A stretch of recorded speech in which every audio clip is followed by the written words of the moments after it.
This is the Intuit Dome in Inglewood, California.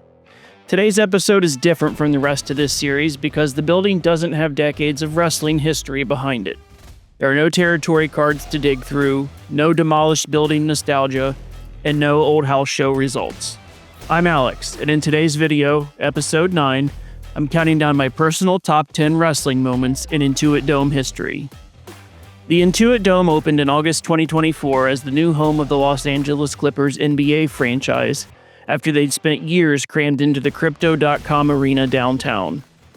Between their schedule, the NBA's Lakers, the NHL's Kings, and concerts, it was time for one of those teams to get their own place. I'm fascinated by the entire look and feel of this venue. The seating is steep, the atmosphere is designed to hit you immediately, and the whole building leans heavily into a sleek, ultra-modern look. The most unique part, in my opinion, is the wall. No, not that wall. This one has a dedicated end zone section built specifically to give the Clippers a home court advantage in terms of noise. The arena is built around controlling the environment as much as showing the game. The red LED seat lighting can sync across sections to create coordinated visuals during intros, timeouts, and big moments. For wrestling, though, the Intuit Dome is still in its early story, which is what makes it interesting right now for me to cover. We're not looking back at decades of moments and legacy yet.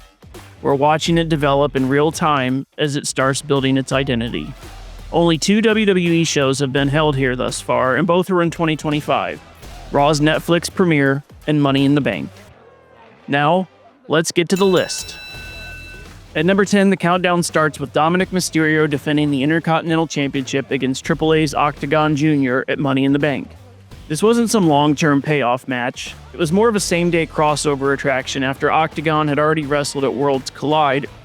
It gave Money in the Bank a little lucha flavor. It put a Triple A name in an IC title match, and it gave Dirty Dom another chance to be the most annoying champion possible. With Liv at ringside, Dom survived Octagon's high-flying offense.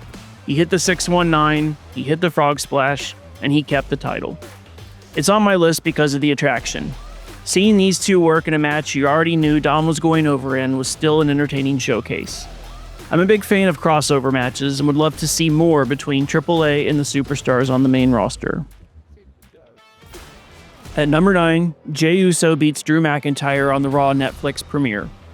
Uso came out alongside Travis Scott. The crowd was fully locked into the Yeet entrance, and the whole presentation felt booked for Raw's Netflix debut. The music hit, the arena exploded, and Scott walked out with Jey while casually smoking, which quickly became the most talked about visual of the segment. Drew got his usual power spots in, but Jey hung around long enough for McIntyre to get cocky. When Drew mocked him before another Claymore, Jey caught him with a roll-up and stole the win. Honestly, it's on my list here because of the shock value Travis Scott provided by rolling to the ring with a J on the Netflix premiere. That was a wild moment to witness in real time. At number 8, Becky Lynch wins the Women's Intercontinental Championship from Lyra Valkyria. The match here was less about a title and more about the man trying to prove a point. Lyra was facing her former mentor, and now Lynch was trying to show that she was still the standard. She was petty, manipulative, and completely unwilling to let someone from the next generation step over her without paying for it. Lyra came out aggressive, attacking Becky before the bell, but in the end, Lynch cheated by grabbing Lyra's tights, and she stole that IC championship. The former champ had to raise Becky's hand after the match, but even that wasn't enough. She forced Lyra to keep doing it, and made her put the title belt around her waist. It's on my list because it's mean, and it's very on brand for this version of the man. At number 7, Seth Rollins wins the men's Money in the Bank ladder match. Here we had Rollins, LA Knight, Penta, Andrade, Solo Sikoa, and El Grande Americano vying for the briefcase. Little bit of a weird but fun mix in this match. Braun Breaker and Bronson Reed hit the ring and started cleaning house, and suddenly Rollins had the advantage he'd planned on all along. Then Jacob Fatu showed up. The bloodline imploded as Fatu turned on Solo, and Seth found the opening he needed.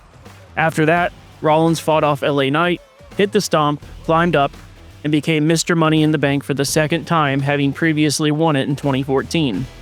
It was an incredible match with a lot of super cool ladder spots, and it's an easy pick from my list here at number 7. At number 6, Roman Reigns beats Solo Sikoa in Tribal Combat on the Raw Netflix premiere. Roman and Solo weren't just having a regular grudge match. The Ulafala was on the line. The whole bloodline power struggle was hanging over the match, and WWE put it right at the start of the Netflix era. Solo spent months trying to convince everyone that Roman was no longer the tribal chief. He took over the family and built his own bloodline. The match eventually turned into exactly what a modern bloodline match usually becomes. Family drama, outside interference, and half the roster suddenly having business at ringside. Tama Tonga and Jacob Fatu got involved. Sami Zayn and Jimmy Uso evened the fight. Roman finally countered the Samoan Spike, hit 2 spears, and beat Solo to reclaim his place as tribal chief. Then, the final boss made his way to the ring and topped the story off by presenting the Ulafala to Reigns. It's on my list here because of the star power and the story involved in the payoff, but I have it ranked lower because I just think I'm suffering from bloodline fatigue in modern-day WWE. Anybody else? Checking in at number 5, Rhea Ripley finally gets revenge on Liv Morgan and wins back the Women's World Championship on the Raw Netflix premiere. Rhea and Liv had been attached to each other for months, and Dirty Dom was stuck right in the middle of everything like the world's worst prize. Mommy wanted the title back from Liv, and the Netflix premiere gave the match a huge stage. Liv did what Liv does. She survived, she looked for openings, and she tried to escape again. But this time Rhea was too angry, too powerful. There was a great spot after the match here when Dom got involved and wanted Rhea to give him a hug, but Rhea kicked him in the nuts and dropped him with a riptide. We then got an oddly timed Undertaker appearance, but I guess it was as good of a way as any to work him in on the show. While it was a little strange, Rhea standing there with the title while Taker rolled out in American Badass mode surely is a memorable moment from this episode of Raw, and that's why it makes my list here at number 5. At number 4, John Cena brings his farewell tour to the Raw Netflix premiere. This isn't a match, so I went back and forth on where to put it, but this was the first chapter of the final run. Cena stood in the middle of the ring inside the Dome and made it clear that the clock on his in-ring career was ticking. He declared for the 2025 Royal Rumble, and most probably thought Big Match John was going to outlast everyone else in Indianapolis. I picked this because it shows what WWE wanted the Netflix premiere to feel like. They wanted big names, they wanted familiar faces, and they wanted casual viewers to understand that this wasn't just another episode of Raw. At number 3, R-Truth returns during the Money in the Bank main event. What makes this moment stand out to me is how spontaneous it felt, almost off the cuff. It was shaped as much by the WWE Universe reaction leading into it as it was by anything planned internally. Ron Killings had been one of WWE's most consistently popular stars for years, and when reports surfaced that his contract wouldn't be renewed, the reaction was immediate. Fans rallied behind him, and "We Want Truth" chants started popping up everywhere, turning a standard exit story into a very public push for his return. In the match itself, Cody Rhodes and Jey Uso teamed up against John Cena and Logan Paul.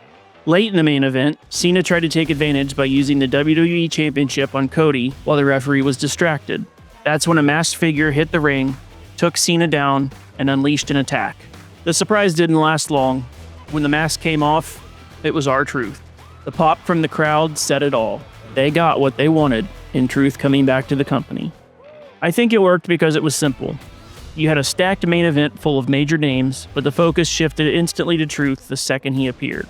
After delivering a shot with the belt to Cena's head, R-Truth helped the babyface team pick up the win and send the crowd home happy. At number 2, Naomi wins the Women's Money in the Bank ladder match. What I like about multi-person ladder matches is that the pacing never really settles. Anytime someone starts to build momentum, it gets cut off by a ladder shot, a big spot, or someone getting launched off the rungs in some violent, steel-heavy way. The lineup here was strong. Alongside Naomi, you had Rhea Ripley, Alexa Bliss, Roxanne Perez, Julia, and Stephanie Vaquer. 5 other names you could realistically build an argument around to hold the briefcase. Naomi, meanwhile, worked with a more calculated edge. She picked her moments and struck when the field had already started to break down. In the end, Naomi knocked Rhea and Alexa off the ladder, climbed up, and secured the win.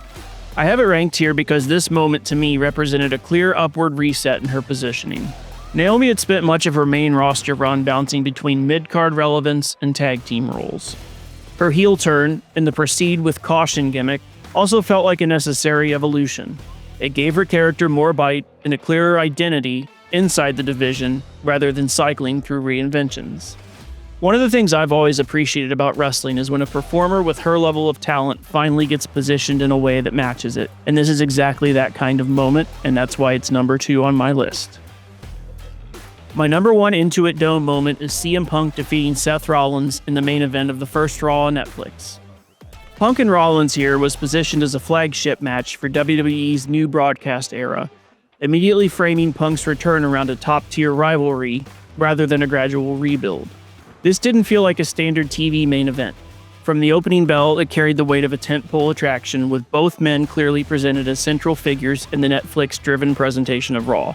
They brawled into the crowd, traded signature offense, and even countered each other's finishers, with Rollins hitting a GTS and Punk answering with a stomp. Punk wrapped it up after landing 2 go-to-sleeps to put Rollins away. I placed it at number 1 because it stands as the first defining wrestling moment of the Intuit Dome era. That bell means we've reached the end of my top 10 list of wrestling moments in Intuit Dome history. WWE will have Raw here later this summer, July 2026 to be exact if you're watching this after the fact. I hope to be able to visit this place in the next few years, and I really like how the design has broken the mold of the boring American corporate sports arena. I'd love to see more arenas with personalities as big as this one has. On the next episode, we're going to stay on the West Coast and head north as we'll cover the Tacoma Dome in Tacoma, Washington. Thanks for the house.